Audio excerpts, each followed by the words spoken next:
ଆପଣ ତ ବହୁତ ଥର ମସରୁମ୍ ଚିଲି ବା ଛତୁ ଚିଲି ବନେଇଥିବେ, କିନ୍ତୁ ଆଜି ଛତୁ ଚିଲିରେ ଆପଣ ଦୁଇ ପ୍ରକାର ସ୍ୱାଦ ପାଇପାରିବେ, ଯେଉଁଟାକି ଆପଣମାନେ ମସରୁମ୍ ପକୋଡ଼ା ଆଉ ଚିଲି ଦୁଇଟାର ଟେଷ୍ଟ ପାଇପାରିବେ।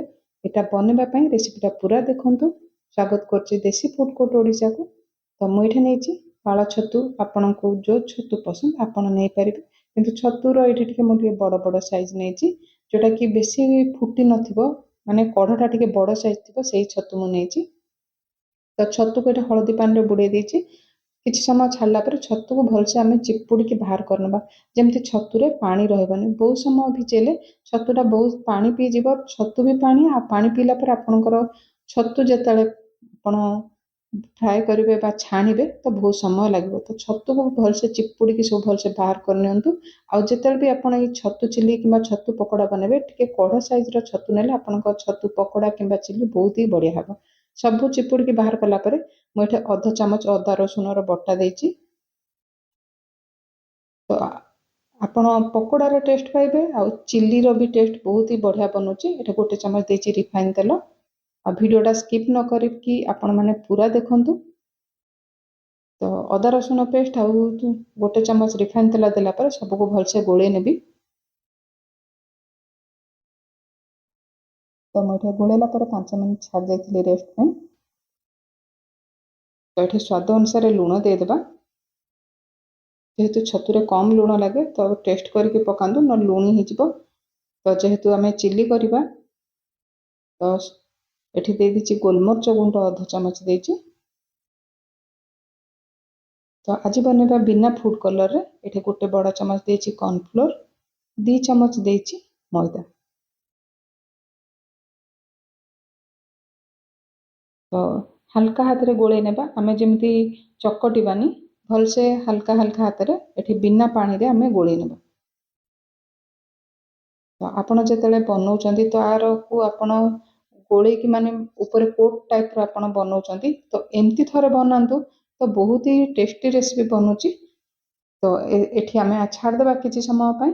ତ ମୁଁ ଏଠି 5 ମିନିଟ୍ ଛାଡ଼ି ଦେଇଥିଲି। ଦେଖନ୍ତୁ ଛତୁ ଆଉ ଲୁଣର ପାଣି ବାହାରିକି ତାର ମାନେ ଉପରେ ଭଲସେ ମଇଦା ଆଉ ଆମର ଯେଉଁ କର୍ଣ୍ଣଫ୍ଲୋର ଦେଇଥିଲି ତାକୁ ଭଲସେ ଆମର ଯେମିତି ମାନେ ଉପରେ କୋଟ୍ ହେଇନି କିନ୍ତୁ ଲାଗି ଯାଇଛି। ତ ଏଇ ଟାଇପ୍ର ଥରେ ବନାନ୍ତୁ, ଦେଖିବେ ଆପଣଙ୍କୁ ଏତେ ବଢ଼ିଆ ଲାଗିବ। ଆପଣ ସବୁବେଳେ ଏମିତି ହିଁ ବନେଇବେ। ଆଉ ଯେବେ ବି ଫ୍ରାଏ କରିବାକୁ ନେବେ, କମ୍ ତେଲରେ ଛାଣିବା ପାଇଁ ଏମିତି ଛୋଟ କରେଇ ବ୍ୟବହାର କରନ୍ତୁ। ବହୁତ ହି କମ୍ ତେଲରେ ଆପଣ ଯେକୌଣସି ଜିନିଷ ଛାଣିପାରିବେ। ଏଠି ତେଲକୁ ଭଲସେ ମୁଁ ଗରମ କରି ନେଇଥିଲି। ଗରମ ତେଲରେ ହିଁ ଆପଣ ଛତୁଟା ପକାନ୍ତୁ, କାରଣ ଛତୁରୁ ହିଁ ପାଣି ଛାଡ଼ିବ। ଦେଖିପାରୁଥିବେ କେତେ ସାରା ବବଲ୍ସ ଆସୁଛି। ଜମା ଲୋ ଫ୍ଲେମ୍ କରିବେନି, ହାଇ ଫ୍ଲେମ୍ରେ ହିଁ ଛତୁକୁ ଛାଣିବେ, ବହୁତ ହି ଅଳ୍ପ ସମୟରେ କ୍ରିସ୍ପି ହେଇଯିବ। ତ କିଛି ସମୟ ଛାଡ଼ିଲା ପରେ ଏଠି ଓଲଟେଇ ନେଉଛି। ଯଦି ଆପଣଙ୍କୁ ଟିକେ କଲରଫୁଲ୍ ଇଚ୍ଛା, ଆପଣ ଫୁଡ୍ କଲର୍ ୟୁଜ୍ କରିପାରିବେ। ମୁଁ ଆଜି ବିନା ଫୁଡ୍ କଲର୍ରେ ବନେଇଛି। ତ ଦେଖିପାରୁଥିବେ ଛତୁ ମାନେ ହାଇ ଫ୍ଲେମ୍ରେ ଛାଣିଲା ପରେ ଯେଉଁ ପାଣି ଅଂଶ ଥିଲା, ଦେଖିପାରୁଥିବେ ବବଲ୍ ସବୁ କମିଗଲାଣି। ଆଉ ଏଠି ଛତୁ ଭାଜିକି ଛାଣି ହେଇକି ପୁରା କ୍ରିସ୍ପି ହେଇଗଲାଣି। ଏଠି ଆମେ ଛତୁକୁ ବାହାର କରିନେବା।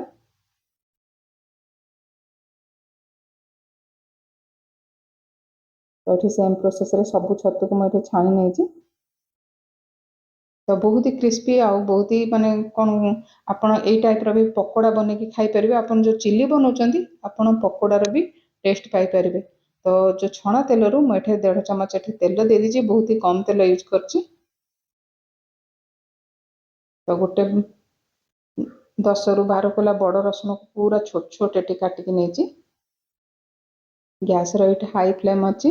ତ ଟିକେ ସମୟ ଭାଜି ନେବା ରସୁଣକୁ। ତ ଏଠି ଭାଜି ନେଲା ପରେ ଏଠି ମୁଁ ପିଆଜ, ଯେମିତି ଆପଣ ଚିଲିରେ ବନାଉଛନ୍ତି, ପିଆଜର ପାଖୁଡ଼ାକୁ ମୁଁ ଏଠି କାଟିକି ନେଇଛି। ଏଠି କ୍ୟାପ୍ସିକମ୍ ଗୋଟେ ମିଡ଼ିୟମ୍ ସାଇଜ୍ର ଗୋଟେ କ୍ୟାପ୍ସିକମ୍କୁ ନେଇଛି। ସବୁକୁ ଏଠି ହାଇ ଫ୍ଲେମ୍ରେ 1 ମିନିଟ୍ ପର୍ଯ୍ୟନ୍ତ ଭାଜି ନେବା। ଆଉ ଏଠି ଆପଣ ଯେତିକି ରାଗ ଖାଇବେ, କଞ୍ଚା ଲଙ୍କାକୁ କାଟିକି ନେଇପାରିବେ। ତ ହାଇ ଫ୍ଲେମ୍ରେ 1 ମିନିଟ୍ ଭାଜି ନେବା।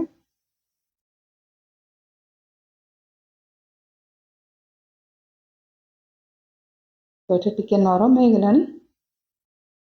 ତ ଏଠି ମୁଁ ଗୋଟେ ଚାମଚ ଦେଇଛି, ବଡ଼ ଚାମଚ ଟମାଟୋ ସସ୍। ଏଠି ଅଧ ଚାମଚ ଦେଇଛି ସୋୟା ସସ୍। ଯେହେତୁ ଶୀତ ଦିନ, तो फ्रिज रे थिबा एठी चिली सॉस टिके बाहरलानी तो एठी मु 1 चमच चिली सॉस देछि तो सबको गोळेई नेबा तो सॉस पकेला परे गैस रेट मीडियम कर नेबे और सॉस पकेला पर मैं 30 सेकंड टाइम भाजी नेछि तो ये कलर पर मुझे यूज कर काश्मीर रेड चिली पाउडर जोटा कि राग हेनी कि कलर बहुत भल आसो चिली तो देखिपे बहुत सुंदर कलर आसी तो ये गोटे बेसी आपण कॉर्नफ्लोर नेबेनी जी आप ग्रेवी बनइबे से अनुसार गोटे छोट चमच कॉर्नफ्लोर सफिशिएंट तो पानी टिके अधिका देछि देखिपे केते पतला स्लरी हेछि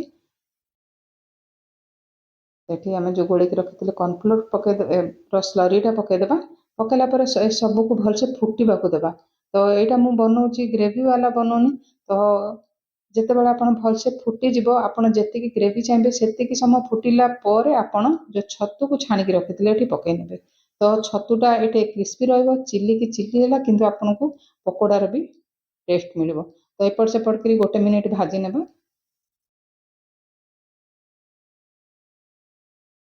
तो आज रेसिपी जदि भल लगु तो वीडियो को निश्चिंत गोटे लाइक करने आउ जदि रेसिपी भल लगुच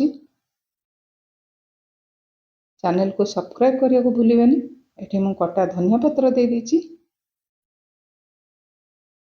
आ ऊपर कुछ धड़ा राशि देछि जेहेतु रेस्टोरेंट स्टाइल रो चिली मशरूम बनउछि तो टिके राशि यूज करंतु बहुत ही बढ़िया लागिबो देखिबा को भी बहुत ही सुंदर लागिबो तो एठी गैस रेट आमे बंद करनबा जदि फेसबुक पेज रे देखुचंती तो फेसबुक पेज को निश्चिंत फॉलो करनेबे तो हमर एठी रेडी हे गेला मशरूम चिली आउ आपण खाइला पर जानिबे आपण गोटे जदि मशरूम खाउचंती आपण को लागिबो आपण पकोड़ा खाउचंती